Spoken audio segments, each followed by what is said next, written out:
Welcome the our channel. Today we how to enable ARIA labels for web forms step by step clearly. To enable ARIA labels for web forms, begin by opening your HTML file. Locate the form element you want to improve for accessibility. Identify the input fields within the form. For each input field, add the appropriate ARIA attributes. If the input field has an associated label, use ARIA labeled by. Reference the ID of the corresponding label in the ARIA labeled by attribute. If there is no label, use ARIA label to provide a descriptive label. Ensure the value you set in ARIA label clearly describes the input's purpose.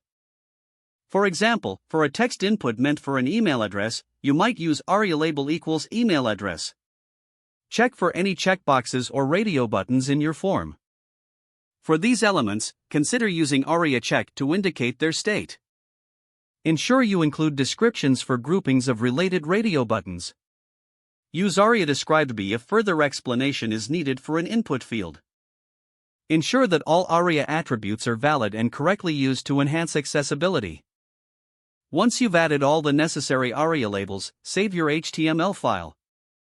Open your web browser to test the form. Use accessibility tools like screen readers to verify that the ARIA labels work as intended. Make any adjustments needed based on the feedback from your testing. Finally, validate your HTML code to ensure it meets accessibility standards. If the page does not load, refresh the browser or try again in a private or incognito window. Make sure you are using the correct email address, then retype it carefully to avoid small typos. If your password is not accepted, use the reset option and create a new strong password you can remember. Check your spam folder for verification or security emails, then complete any requested confirmation steps. Enable two-factor authentication if available to improve account security and reduce unauthorized access risk.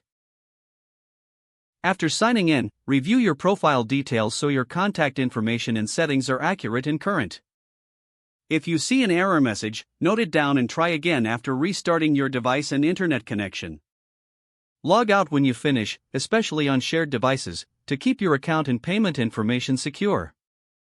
If the page does not load, refresh the browser or try again in a private or incognito window. Don't forget to like this video and subscribe to our channel for more step-by-step tech guides.